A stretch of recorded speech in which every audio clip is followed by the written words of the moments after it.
and Dr. Rajesh for this insightful session on AI. Sir, please have tea and then please go. I just request the participant just have a short break of tea 10 minutes because next we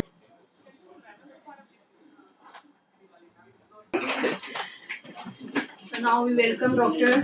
Yatan Singh Balhara. Sir is a professor of psychiatry at the National Dependent Treatment Center in Department of Psychiatry in AIMS, All India Institute of Medical Science. And Sir is associated with the various national and international projects related to this area. So, Sir, we welcome you here. And today, Sir will take topic on the digital wellness, more in the field of we can say the teaching and learning, and very much required for the teacher educator. Sir, it's now. Good morning. Am I audible to all of you? Yes. Okay. So I have been told that English is the language that we are going to communicate. Yes, sir. That's fine with everyone. Yes, sir. Good. So I'm a psychiatrist. I work at AIMS, and specifically I work in the field of addictions. And in the area of addiction, these days people talk about different kinds of addiction. And that's why probably I've been invited to kind of speak with you there. So I'll be with you for next uh,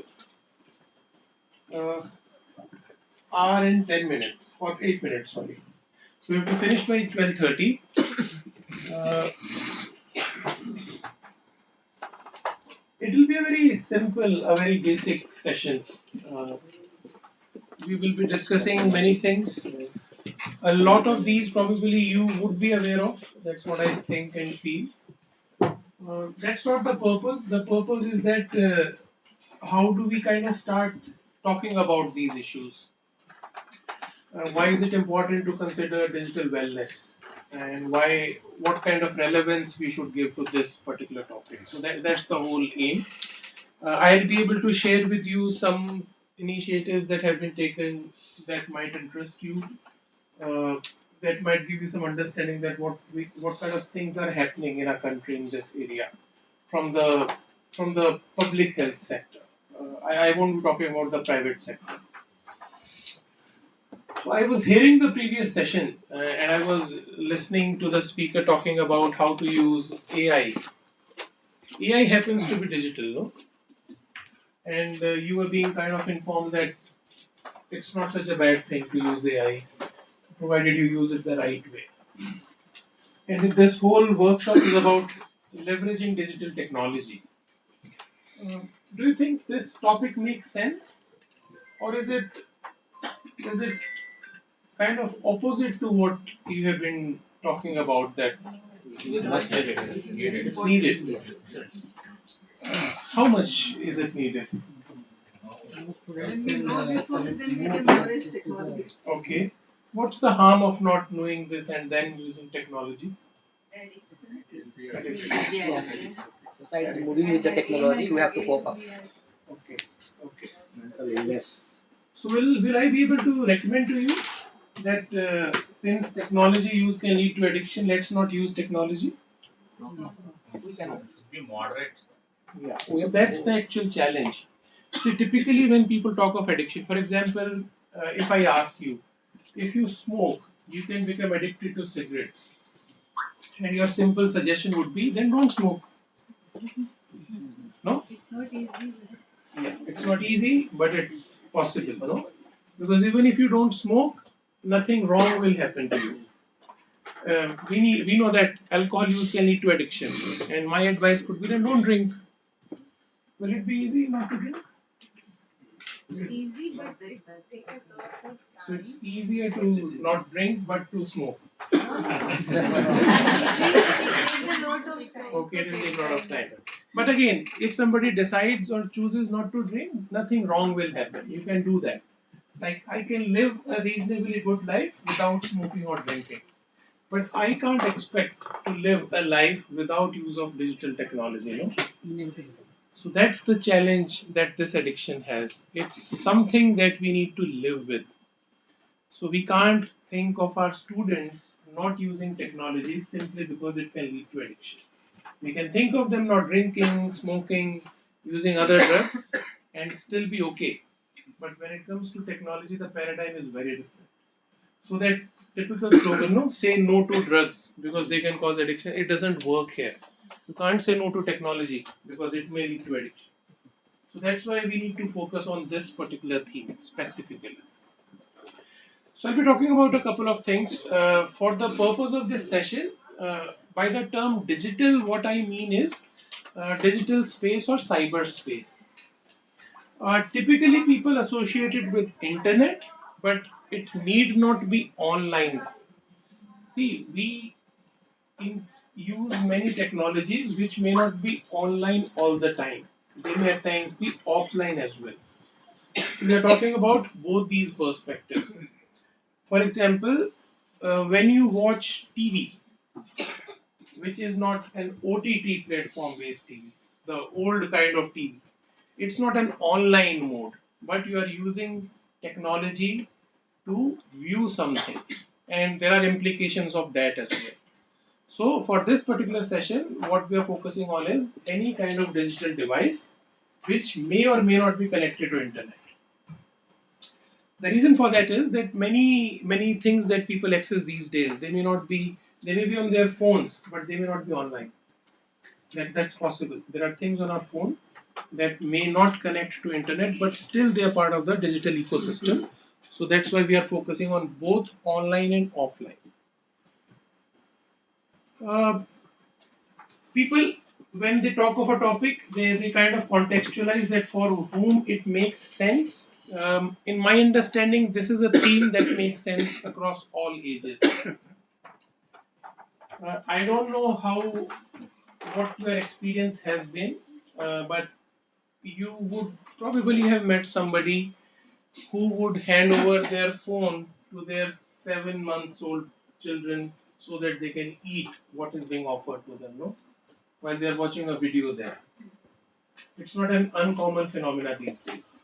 So simply because making a child eat is not easy, if you make this child watch a video on a phone and then feed them, the job becomes much easier. And that's not without any implications because that's the way we shape human behavior. So when this child grows up and becomes around 8 to 9 years old, this behavior pattern has set in, and then this child has to watch something as a reward to do something that the mother wants this child to do. So that's the kind of paradigm that kind of sets in. And for that particular reason only, it's relevant at all ages. So we are not just talking about adolescents or students who are say in 10th or 11th or 12th. These days, children have their own mobile phone when they're in 6th standard, their own device, which they call that it's mine. Nobody can take it from me. And people do try to take it from them at times when they think that it's too much, but they don't hand it over just like that. So it's relevant across all ages because eventually these people will grow up, and when they grow up, this behavior stays with them. The problem with this particular theme is that we still don't have that generation who has grown up with phones.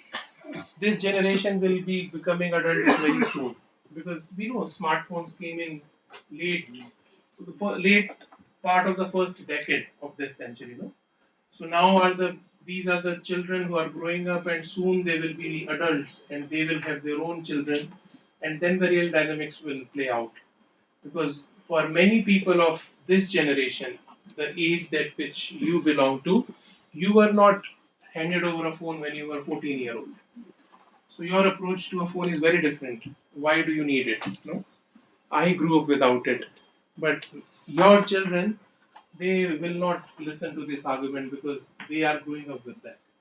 And that's true for all the students that we are working with in our schools these days, and all the teachers that are interacting with them.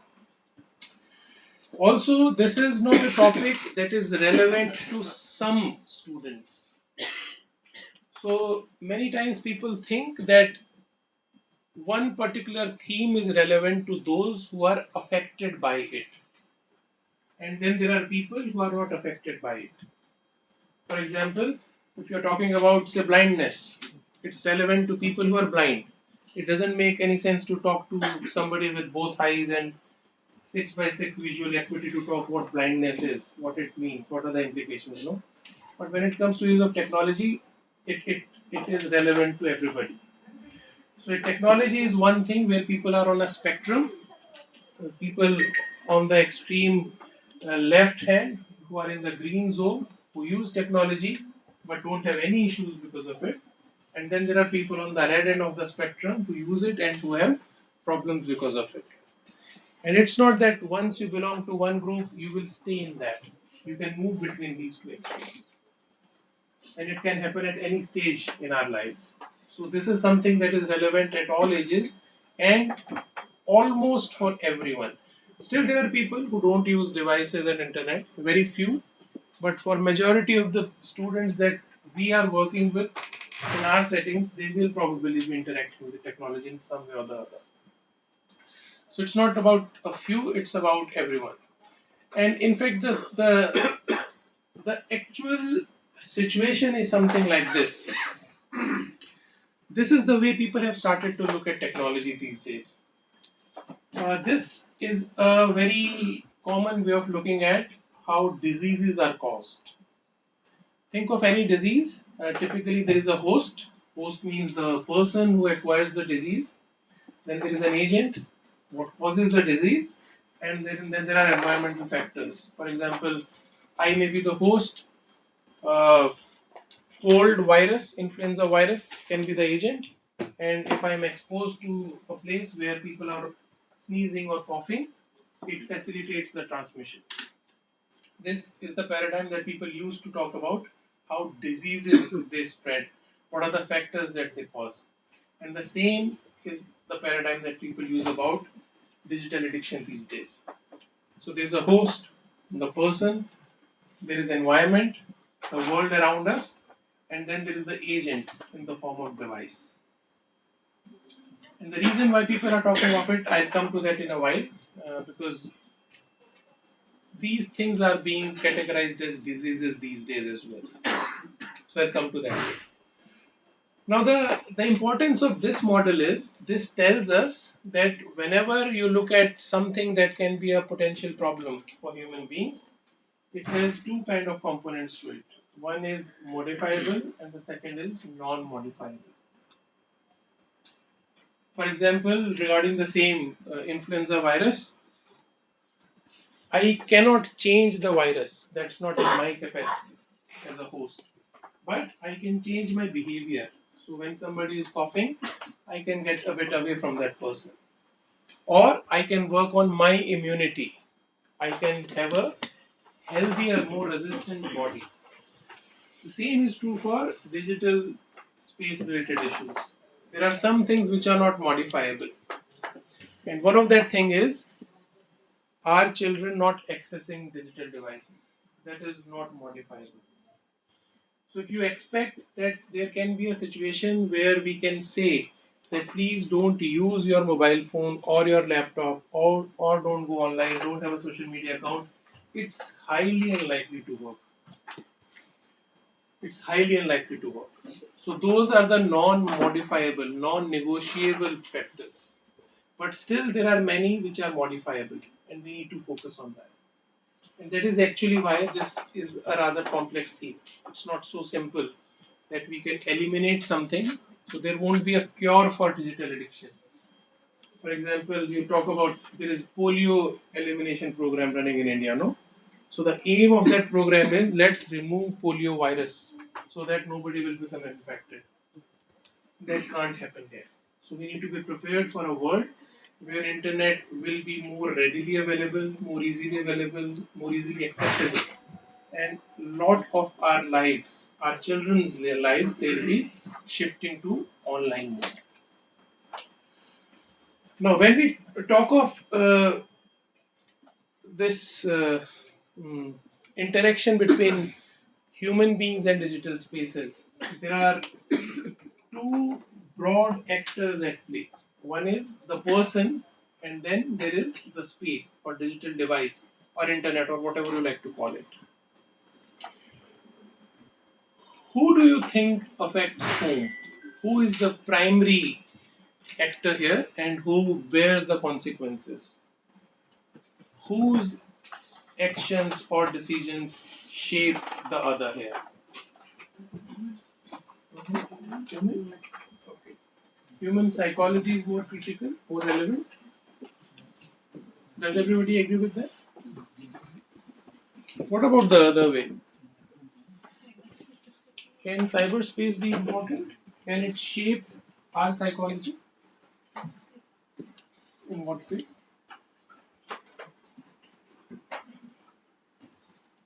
Any example that you can think of?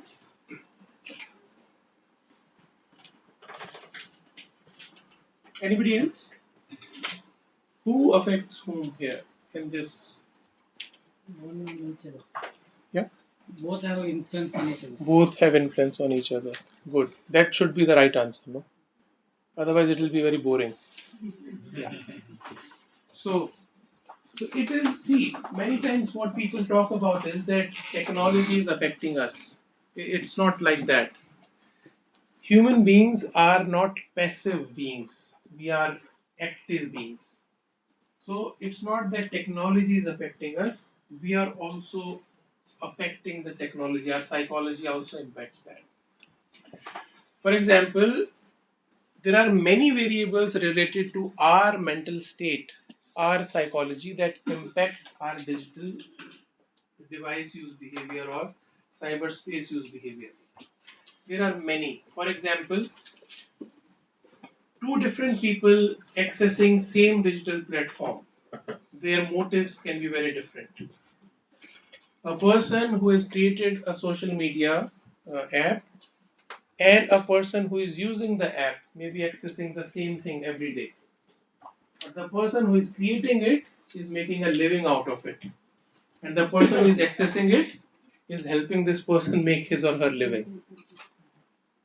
So the motives are very different. So there may be a child, 16 years old, who is playing the game because he or she likes it. There may be another child who is becoming a coder now and who is developing these games. So these two people accessing the same thing, but the motives are very different. For one, it is a living, a job, or a creation, or an experience. For the other person, it may be entertainment, or just killing time, or wasting time. So the motives are very critical. Then expectations.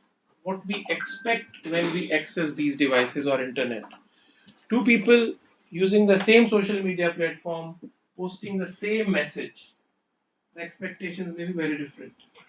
For one, it is I thought about it, I liked it, I have put it on my account.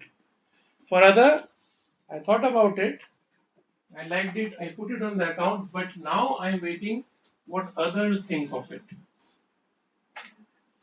Yes. How many likes, how many shares, how many comments. For the first person, the platform offered him or her a chance to share his or her thoughts or views with the world around. But for the second person, this is a source of validation whether what I have put is good or bad, whether I am worth it or not. So the expectations also shape the way we access these devices and digital spaces. Even time, when to access. Somebody going to school, coming back from school on a Saturday afternoon, playing a game for half an hour, as compared to the same child going to school and playing the game for half an hour at 12 in the night. These two are very different scenarios. When you play that game at 3:30 p.m. for half an hour, you're not disturbing your sleep wake cycle. But when you play the same game at 12 in the night, you're disturbing your sleep wake cycle. So everything remaining the same, a simple change in the hour of the day can make a big difference. And then how you access it. How you access means whether you access it on a phone or a laptop or a desktop, that also changes. Somebody accessing internet over a phone in a private space in their room will be able to do many different kinds of experiments as compared to the same child using internet on a desktop which is placed in a living room in a house, isn't it? So that also makes a difference. How things shape, how things take their shape, and of course, how long to access. That's a very simple one to understand. The longer you use it, the more likely that you might end up having something which is not desirable. The chances they increase, not all the time, but the risk increases. So, what our psyche is, it impacts our interaction with technology for sure. And the reverse is also true. What we watch, what we view, it affects us. There are studies that show that if you are watching aggressive content, if you are watching violence, your own threshold to A, indulge in violence directly, and B, tolerate violence happening with others, it goes up. Since you are used to people being hit or killed or kind of threatened, so your own tolerance to violence, it changes simply by watching that kind of content, because for you it's a normative phenomena that's happening because you have seen it so many times, so often. What kind of experience you have? If you are visiting some space, digital space, posting your comments, people are liking it, it reinforces your behavior. You are likely to do it much more. But if you are online and if you are a victim of cyberbullying, you may not like to go into that space anymore. So that experience also is very critical. Level of gratification, how much are you satisfied? Are you okay with 10 people liking your post? Or if your target is 100 and you don't reach that target, it will change the next time you access that space. And of course, the alternate avenues. Are there any alternate options available to you? Can you meet these friends face to face? Vis-a-vis, your friend is staying at a place where you can't visit. Then you have to rely on these social media profiles. So everything is bidirectional, and this is very critical. Many times we blame digital spaces for the things that are going wrong, but a lot has to do with the way we interact with these devices. And that is the modifiable part of it. That's the critical part of it. I'll come to that in a while. We have already talked about it, that why we need to focus on it, because this is something that is here, it is here to stay, it is going to grow, it's not going to go away. So that's a very simple answer, I believe. Now, when people they experience problems. Typically, people think that using digital devices too much can lead to addiction. Can it lead to anything else? Can digital spaces, digital devices lead to any other kind of problems in human beings? Vision problem, very good. Vision problem. And Again, the WhatsApp groups have become breeding grounds of quarrels. very good. So they are exchanging messages with heaty and steamy arguments. They are wasting their time. They are So you can waste time. so many people wasting their time on What else? for no cause. Behavior changes. Socialization. Memory problems, okay. Can you repeat? What did you say? Natasha, okay. Socialization की problems. Financially, Obesity, great. restlessness. Restlessness, good. So this is very important. See, many times teachers and parents, they focus only on addiction. That's not the biggest problem.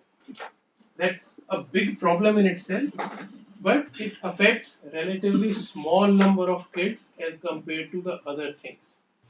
And there are many ways it can happen.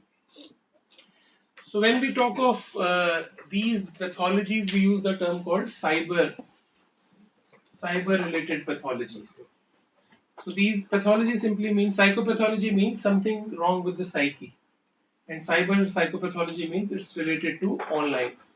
So there are different kinds of internet related psychopathology. One is internet exclusive.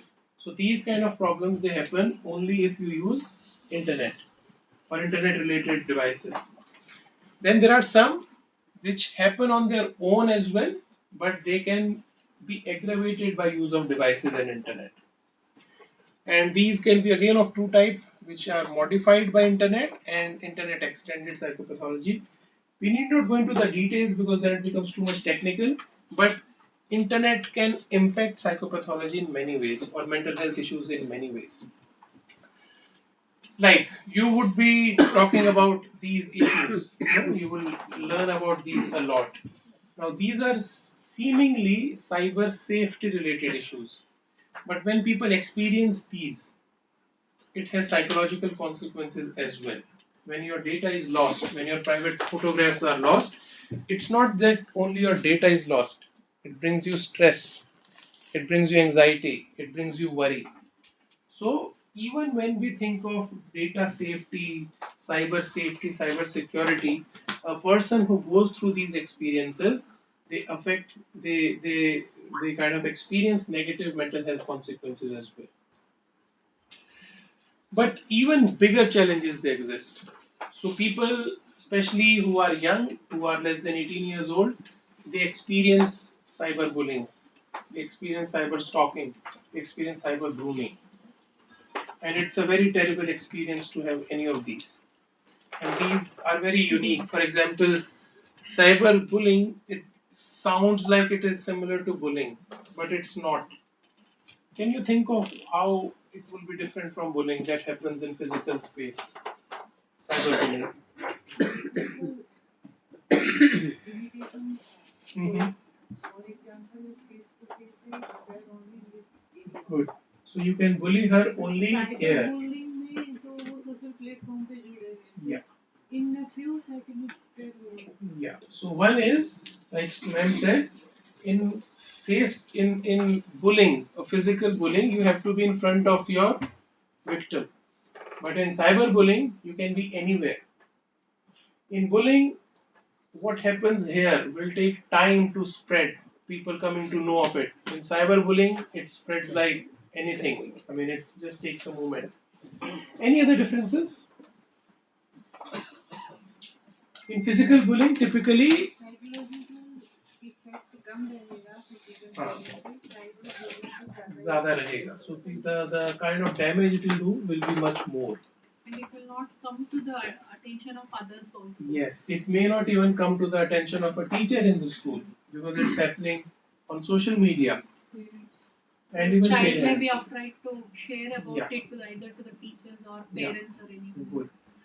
And another important point is typically in face-to-face bullying, the person who is bullying is typically a person who is physically stronger, bigger. But in cyberbullying, even that dynamic changes. So it's not just that something happening in this room has shifted online. It changes the paradigm completely.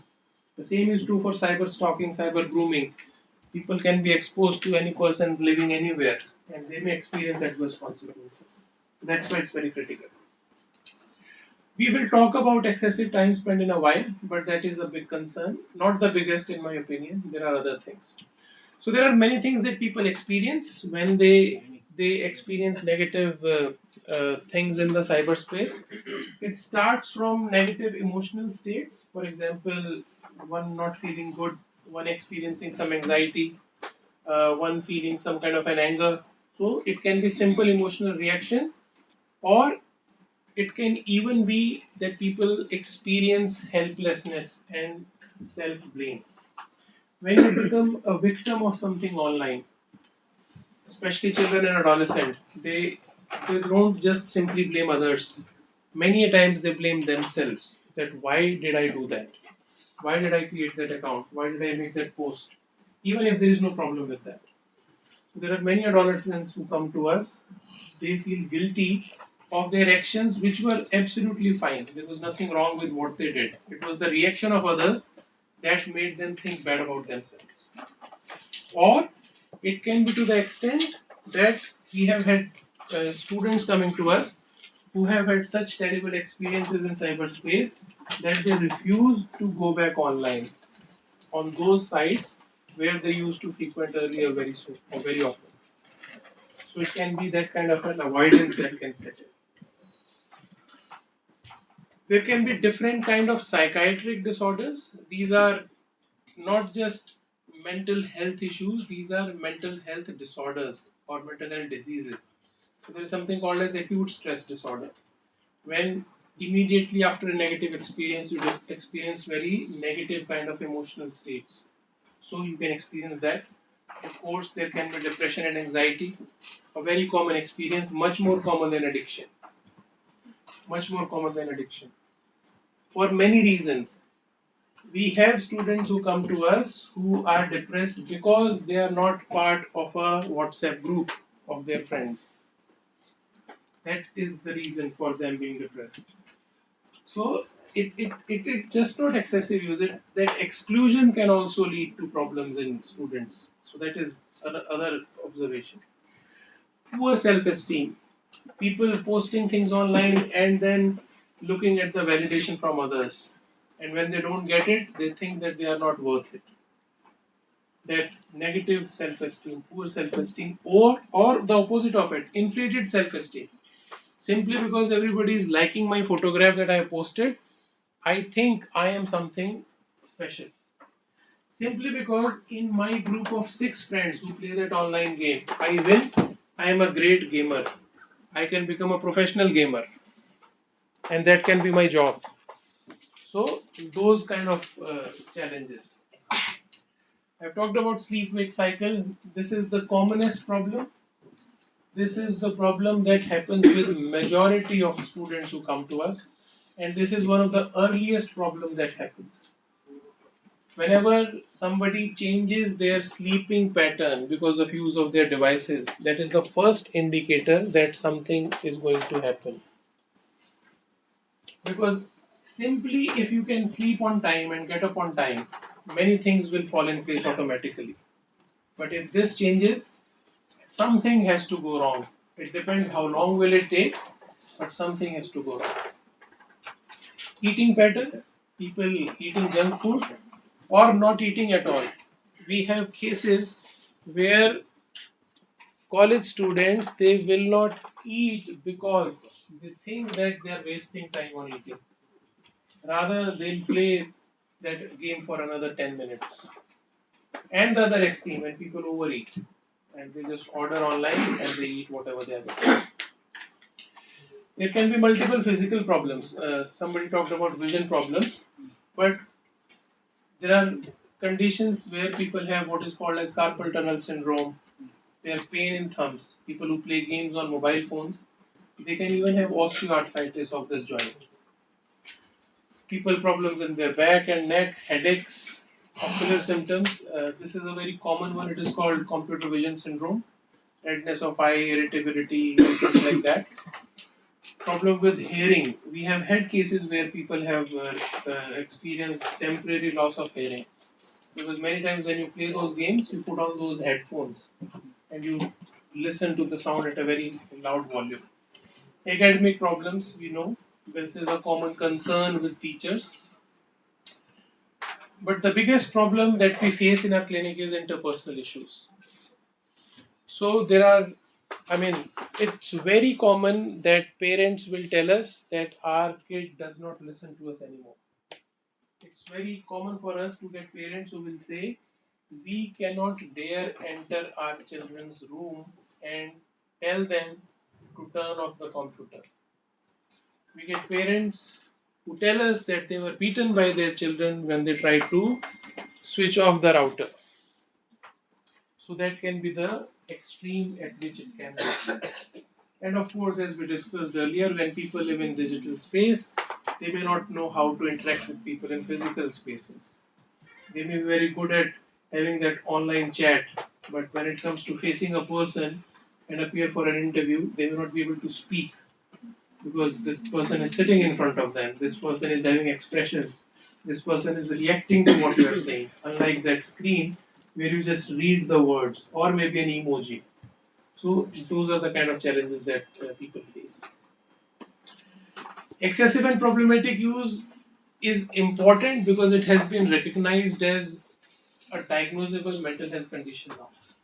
So there are people who experience loss of control. They cannot choose when to start, when to stop. There are people who neglect everything else in their lives because they want to do something online. And they continue to do so despite of having negative consequences. And it is just not a behavior. There are many studies. I won't give you any details of that, but this is just to emphasize that this is a slide from a study that was published in a medical journal. And there are many reports like this. So these are scans of human brain, which have shown that when people engage in excessive gaming, our brain functions in different ways. So if you compare people with different parts of the brain, how they respond and react, there are some parts of the brain which are hyperactive, the ones in the red. And then there are some parts of the brain that become hypoactive. So it's not just something happening in our actions, it alters the way our brain functions as well. And that is why it is now listed as a mental health disorder. Like depression, like anxiety, like schizophrenia, like drug abuse, gaming disorder is now a diagnosable mental health condition. And people are diagnosed and they need to be treated for that. But despite of the problem being there, there are many misconceptions that are there. So first and foremost, people use these words, mobile addiction and internet addiction. Now these are not the right terms. The reason is that you do not become addicted to mobile and you do not become addicted to internet. You become addicted to certain specific behaviors or activities that you do on the mobile. For example, on your mobile phone there are many apps. No? There is a clock, there is a calendar, there is a files folder. But nobody will become addicted to watching these, no? Nobody will. Similarly, people access at that age online classes. Do you know of any child who has become addicted to attending online classes? No. So this is a very common misnomer that people use. And why I'm highlighting is that is because that is why people start thinking of solutions in the wrong way. When you say that problem is mobile addiction, what should be the solution? Take the mobile away. When you say that internet addiction is the problem, what will be the solution? Stop internet. But that's not the solution because that's not the problem. Because there are so many things on internet which you will never become addicted to because they are not as exciting as some other things. So we should not use these terms at all. So the problem is not the phone or not the internet. So there is no need to take away the phone or internet. Not from us, not from our children as well. Similarly, people talk a lot about screen time. People are concerned that our children have lots of screen time. Again, screen time is not the problem. Screen time is not the problem because it's very important why you are looking at a screen. Somebody looking at a screen to play a game is very different from the same person looking at the screen because this person is developing a game. It's very different. There are people who look at screen the whole day because that's their job. They have to respond to emails. They work in customer care. It's not wrong to look at screen. Of course, you need to take breaks. You cannot stare it all the time, but that is not the case. So when you read things like this is the problem. So people are concerned that since our students are learning online, they will become addicted to screens. No, it's very difficult to get addicted to a lecture or a training or something like that. So this is very important. So parents need to be sensitized that screen is not just a screen. Screen is playing something, and that is important. So you need to be mindful what you are doing on that screen. That is the critical part of it.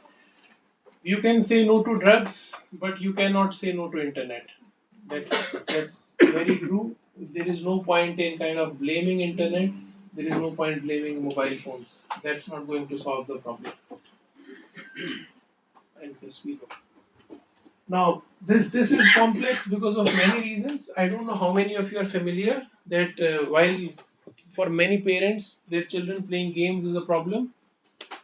Gaming is an Asian game sport now, and it's going to be there in Olympics very soon.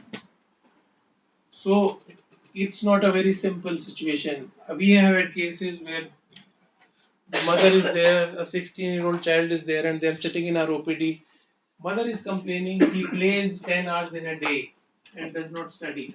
The child says that I want to become a competitive player and participate in the next Asian Games. So that's the kind of challenge that we are faced with. So this is not a very simple answer that nobody should do it. No. But what needs we need to remember is that it's not just this device, it's our interaction with this device that is critical. And that is what we need to remember. So rather than throwing away the phones, we should know how to use the phone well.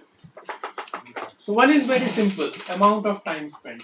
Now there are no two ways about it, especially for our students. This is important for a very simple reason that all of us have 24 hours in a day. And especially as a student, the more you spend with your device, the less will be available for everything else. That can be studies, that can be playing, that can be talking to your parents, that can be eating, that can be sleeping. So that's okay. I don't contest that. And if you can reduce your overall usage of devices, it's good. There is nothing bad about it. But more importantly, we need to think and talk about motives of use. So when students are using their devices, we need to be clear why they are using it. What is the purpose? So if there is a 16-year-old who claims that having a phone is critical because homework comes on phones, it does come on phone these days. So the device should be with the child when the homework comes, not 24 hours in a day. There is a difference between somebody having a phone because it makes studies easy versus giving somebody a phone and letting them keep it. And this is how most of the problems they started during COVID time. So since classes were happening online, you needed your own phone. But even then, classes were not happening 24 hours. So once 3 p.m. was there, why would the phone be still with the child? It's not their phone. It's the phone that their parents have bought for them. And once you keep something with you, you are bound to use it, even if you don't want to use it, because it's so close to you. Expectations. We need to kind of start talking to our adolescents that it's not bad to use social media, but your expectations should be realistic. It should be grounded in reality. It should not be based in fantasy. Social media, people can like what you post, but they can hate you also on social media. That's the reality of it. And it's true for not simple people, it's true for celebrities as well. It happens with them as well. They can get trolled as well. They do get trolled as well. So we need to tell them that this is the reality of digital space. Today you may be the person with the most followers. Tomorrow you may be rebuked by the same followers or whatever you are posting there. Using it as a substitution. This is one of the biggest uh, risk factors or the red flag sign. When something that our students can do offline, when that shifts to online, that's the biggest problem. I have a friend in my class. I won't meet this friend, but I will talk to this friend over WhatsApp. That is the beginning of the problem. So you are shifting your offline behaviors to online mode. So you are automatically going to spend a lot of time online. So that substitution is a problem. Change in interaction pattern. When people start using devices in a way that they are becoming their priority, they start changing their behavior with others around them. So they will say that, okay, I'll join you for a meal in 5 minutes, or I'll have my meal in my room. That's a red flag sign. When a child who was eating with the parents for the last 10 years says for the first time, give me my plate in my room. That is a problem because they are prioritizing their device use as compared to their interaction with the parents. So those are the important things. And the biggest or a simplest test is take the device from your children and look at their reaction. If they are okay with it, there is no problem. And if they respond through anger, through frustration, by shouting or getting angry, it is a very good indicator that there is already some level of addiction that is there. Because people who have addiction to anything, they find it very hard to give up that thing. they will try to hold on to it as long as they can, as much as they can. There is a lot that we can do, but the paradigm is based on this interaction only.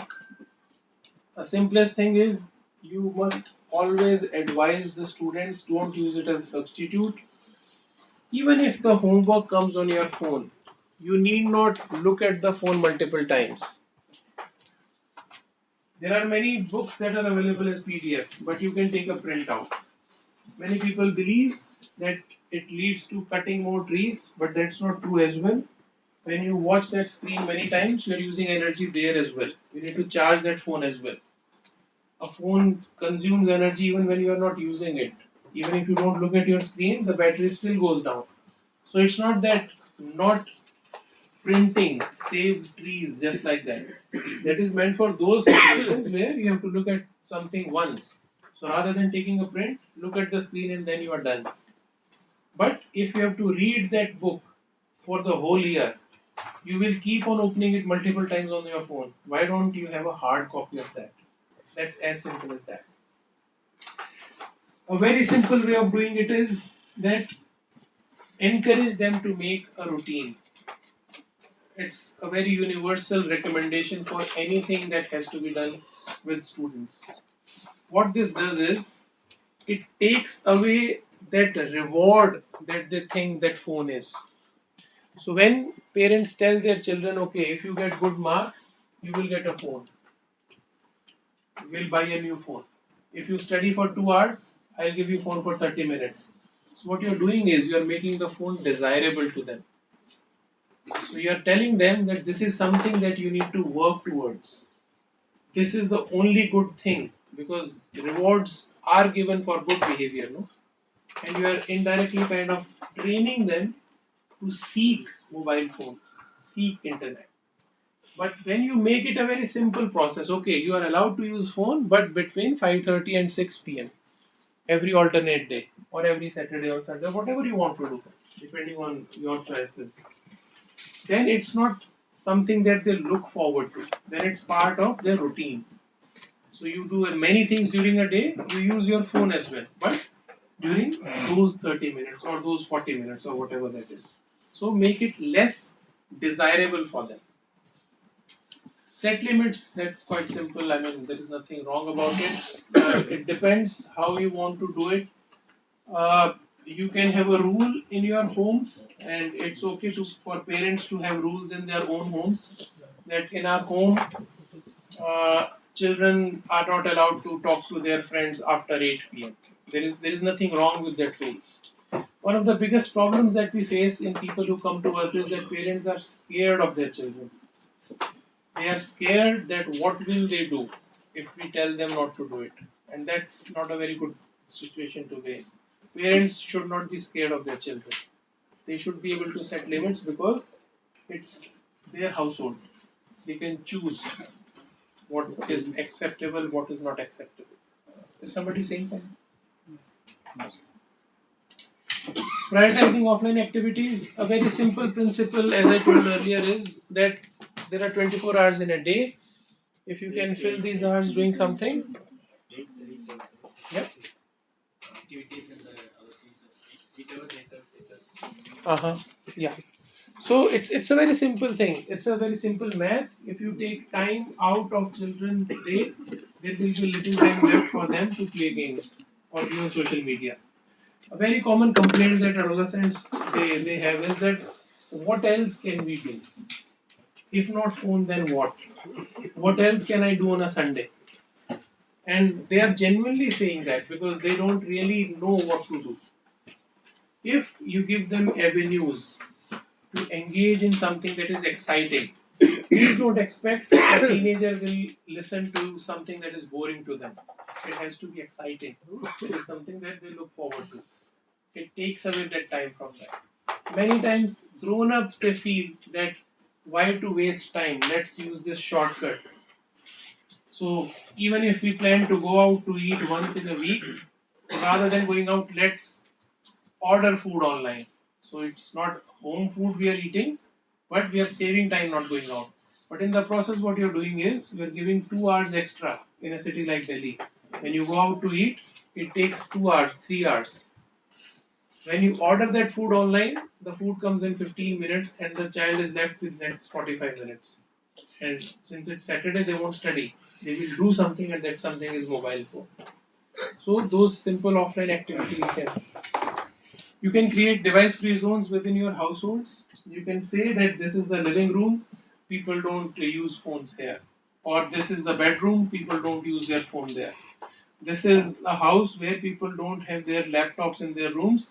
The computer is kept in the common room where anybody can access it. So these are simple things, but you need to train the children on these things. This is something that has to happen when they are growing up. You cannot do to a person who has been having their own mobile phone for the last 6 years and then you tell them now you won't have it. Then you are taking something away. There will be resistance for sure. Mindful use is very important. Uh, don't just keep looking at a screen because you don't have anything else to do. See, there are so many screens in this room, isn't it? But we can choose to look at them or not look at them. Even you can choose to look at this screen or not look at this screen. You should be aware that you are doing it. There are many terms like people use these days called doom scrolling. No? If you don't have anything else to do, what you will do is you will just keep looking at your phone. Just like that. Now, this may not seem very big deal to you, but what you're doing is you're training your brain that when there is nothing else to do, this is what you are supposed to do. And you are getting used to having that view in front of you. And this is how that behavior kind of sets in. And that's very important for adolescents. There can be device free times at times of meals. Pragyata guidelines, they offer very good suggestions. I mean, this was introduced during the time of COVID only. They offer these recommendations on ergonomics. So I won't talk to you what this is. These are just snapshots from there that how we should ask them to sit. For example, there are kids who have laptops with them. It's never a good idea to buy laptop for children. You should always buy desktop for them. A, it is cheaper. B, it is usually placed in a space where it is visible, it cannot be hidden, and you have to sit on a chair to use it rather than you can lie down in your bed and use it. So it may not seem such a big deal, but that single decision will ensure that your child won't be lying down in the bed and using it. And that changes many things. It avoids many physical problems that can happen because of that. So all this is from Pragyata guideline. You can see there. You have to take break 20 minutes. What should be the position, and you should not be slouching. You should be sitting up. So these are very simple things from there. Another important issue that remains to be seen is that what Sir said 888. That is very critical. Only working with children in schools won't work because most of the schools actually don't allow children to keep phones with them. So it's not a problem that manifests in the school. School has to typically bear the consequences. So it has to happen at homes primarily. And it is something that cannot happen with one or two child. It has to happen for the whole class. Because if there are 10 students, if there are 30 students in a class, and 10 of them, they don't want to be on a social media platform, and then they come to know that rest of the 20 have an account there, they automatically feel pushed to do that. So we need to kind of create this as a norm in the class. That okay, I know schools who do that. There are schools who have taken decisions that on these days there won't be any homework that will come on WhatsApp, and they do that. There are schools who ensure that on Saturday and Sunday the teacher will not send any message on the WhatsApp, so that the parents can tell their kids you need not have device with you on a Saturday because no homework is going to come there. So those kind of decisions they do take. And we need to think of digital wellness as a component of overall wellness. There is no wellness these days without digital wellness. So whenever we think of physical health and mental health, it should this word should always be talked about because we need to sensitize the students that if you want to be healthy, this is an important component. This is an important dimension. It cannot be ignored. And finally, You must be aware that despite of best of efforts, there are students who develop problem. They will develop problem despite of whatever good the parents and teachers can do. And when that happens, they must seek help. These days, clinics are being opened, which are situated in many medical colleges, which focus exclusively on behavioral addictions. Like we have one at AIMS, it's called Behavioral Addiction Clinic. In many medical colleges, in psychiatry department, there are psychiatrists, psychologists, whom the child can be referred to if there is a problem. This is our clinic. There is another clinic at Nimhans that I know of. Then there is one in Lucknow. There are many such clinics that are coming up now. And even if there is no specialized clinic, there are psychiatrists who can offer right kind of therapy for that. Uh, I don't know whether you'll find it interesting or not. For treating these addictions, there are both psychotherapies and there are some medicines as well. So people can be treated. What does BSC stand for? So this is behavioral addiction clinic. So these addictions are called behavioral addictions. So that's an acronym for that. There are many other ways things are happening, and you can encourage the teachers and principals when you interact with them on this. Like this thing, whenever there is a lot of focus on cyber safety these days, and there are many initiatives that even schools take. But when that happens, that component of digital wellness can be inbuilt into it. So there may be a session for 1 hour. For 45 minutes, there may be something on digital safety. But the last 10 minutes can be on digital wellness as well. Like this initiative was led by Delhipolis, and we are a collaborator on that. Their focus was cyber safety, and we used to talk about digital wellness. And we reached out multiple schools in Delhi through this. Similarly, there are many online resources are available. This again, we have created these. Other institutes they also created. These are simple courses that teachers can take, and it can improve their understanding.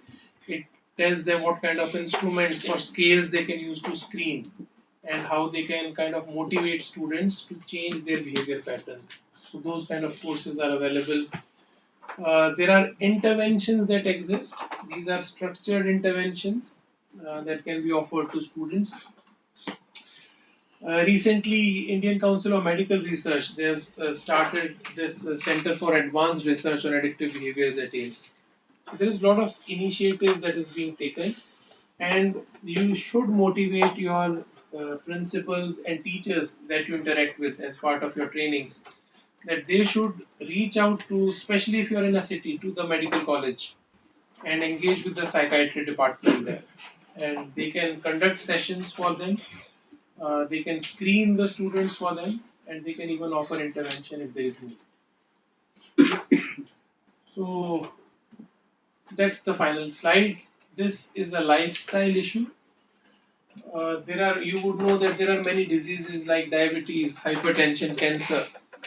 These are chronic diseases, but these are called lifestyle diseases because they don't happen overnight. It takes many years for these to set in, and these happen because we don't eat healthy, we don't sleep well, we don't exercise. The same is true for digital health as well. It's a lifestyle condition. It's not a disease that will settle immediately. It takes time. So you should encourage the parents to educate you should encourage the teachers to educate the parents in parent-teacher meeting, especially those who are in fourth and fifth class. That please don't buy mobile phone as a gift for your children's birthday. Don't do that. Your child needs a mobile for homework, but it need not be their personal mobile. It can come on any mobile that is there at home. Even if they have their own mobile, there is no reason for them to keep it in their room when they are sleeping. So if you start like that, then it becomes a pattern for the child because they know that this is how it works. But if you don't pay attention to it, then it's very difficult to bring them back once they are used to using it in a particular way. So that is very critical. It has to be seen as something that we need to think of day in, day out, and not just when the problem sets in. So I'll stop here. If you have any questions or any doubts, please feel free to ask. I'll be very happy to respond. If you want to add something, that's also Sir, in my family, I am following mobile fasting. very good. What does that mean? Every Sunday or any holiday, we will not touch the mobile. Very Whole good. family, we are going out without mobile. Yes. Mobile fasting. This is very good. See, again, it's a very simple example of what I was saying in this. That no, simply taking kids out of the house reduces the chance of using the device. That's very simple way of doing it. So many times what happens is parents like to say no, don't do this, don't do that. What they are doing is they are not saying no to mobile phone. They are telling them let's do this, and that automatically conveys we won't do the other thing. That's not possible with that. But it has to be continued as a regular event. So and then these days children they are very smart in the sense that they observe what the parents do. So probably you will also not be using your devices the same way, no? That you will be using otherwise on that day. Or will you use your phone? Your wife will use her phone? Nobody will say. Nobody. So that's called setting, being role models. See, role models need not be movie stars or cricketers all the time. Even parents can be role models because if the father is able to do this, if the mother is able to do this, child gets a message that this is the norm in our home. We cannot be exceptions to that. That's a very good thing. For example, many parents many times think that our kid goes to tuition, so they have to have a phone. Otherwise, how will they contact us? Yes, you need a phone to call somebody, but you don't need a smartphone to call somebody. A basic phone is good to call. So a call is not only on WhatsApp. The other traditional call still works in a phone. No? So these are very simple things that we need to do. And we need to kind of talk to teachers about this. Any other suggestion or comment or question? Yeah. I never played a game on mobile. My childhood also not played any game. That's another good thing. There is no game in my mobile. That's very good. See, you not having it simply because you don't know how to play it. Because that's true. I played my first game when I was what? Maybe 30 years old? 33 years old? Because there were no games before that on mobile phones. The only game was that Snake. And that also people used to like a lot.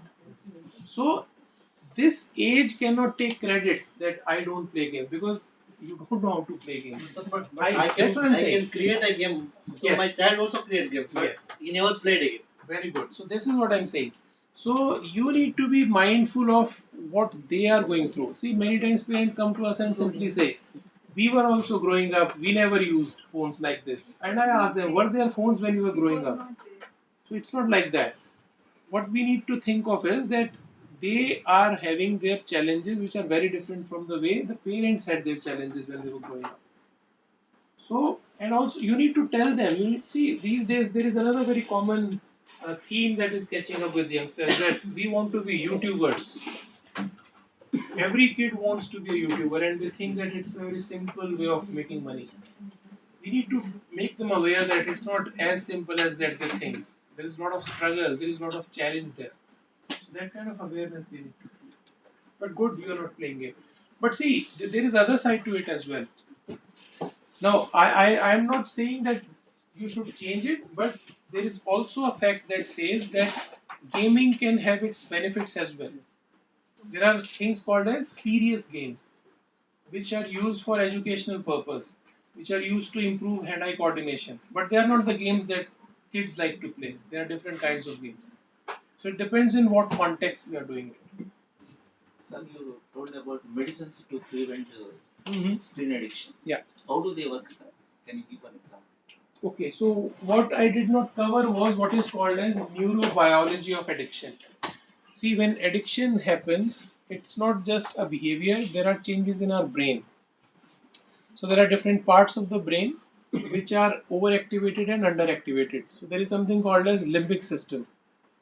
This part of the brain is responsible for the pleasures that we experience. So people who have these addictions, their limbic system is getting overstimulated, and that's why they are liking it, and that is what is reinforcing. So there are medicines who can block some neurotransmitters in limbic system, so that when you play, you don't enjoy it, and when you don't enjoy it, you reduce that behavior. Our department also made us keep in touch with the WhatsApp. It has become inevitable, sir.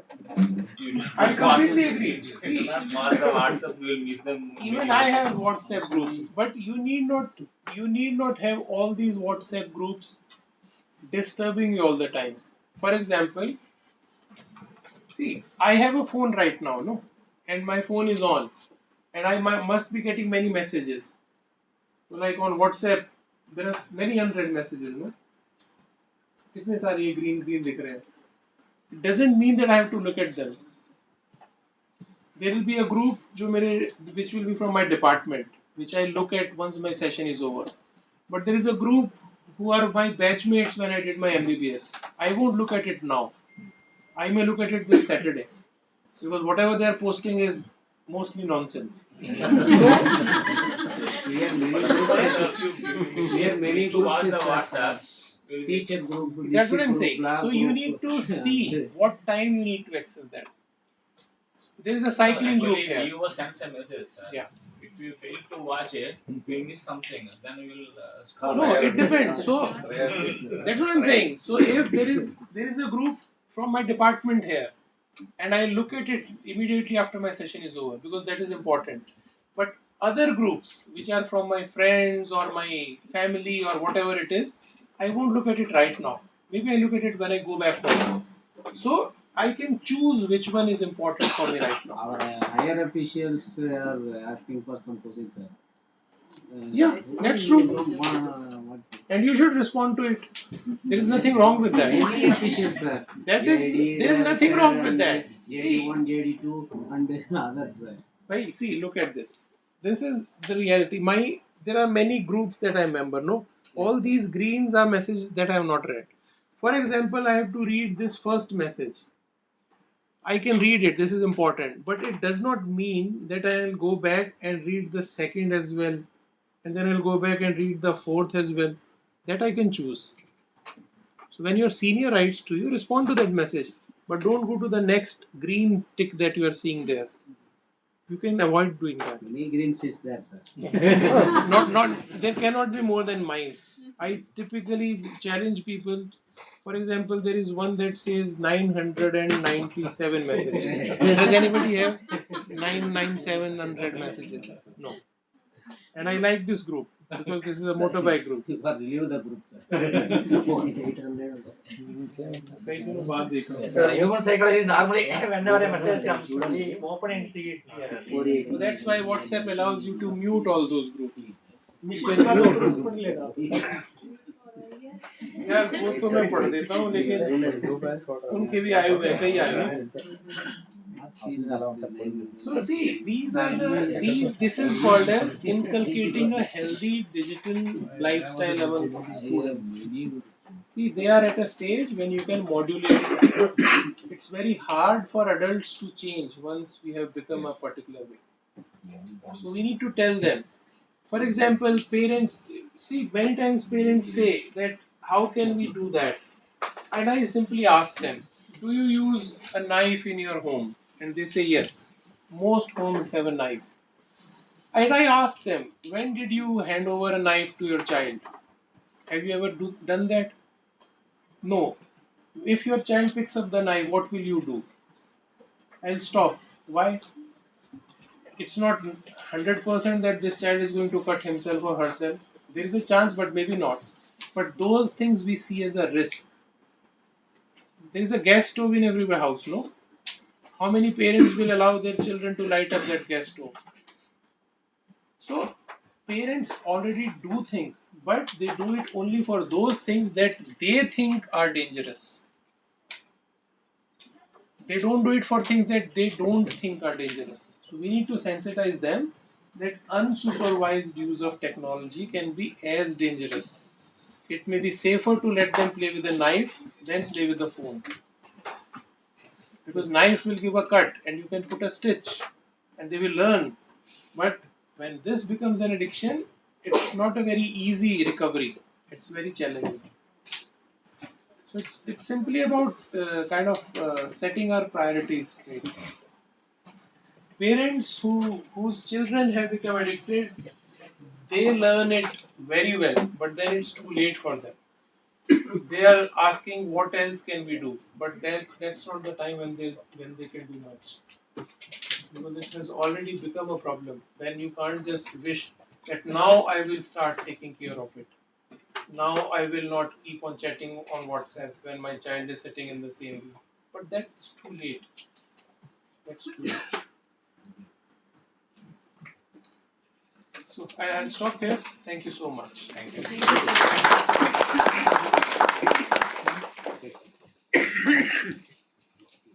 Thank you, Vipin sir, for this so much enriching session on digital wellness. I think this is very much appropriate that we have kept this session in the last after becoming like after training, giving training a master trainer. Now we are going to the digital detox of we can say the of this technology. So thank you very much, sir. We can proceed for the lunch, and at 1:15 we'll be here for the animation activity that we have discussed yesterday. 1:15.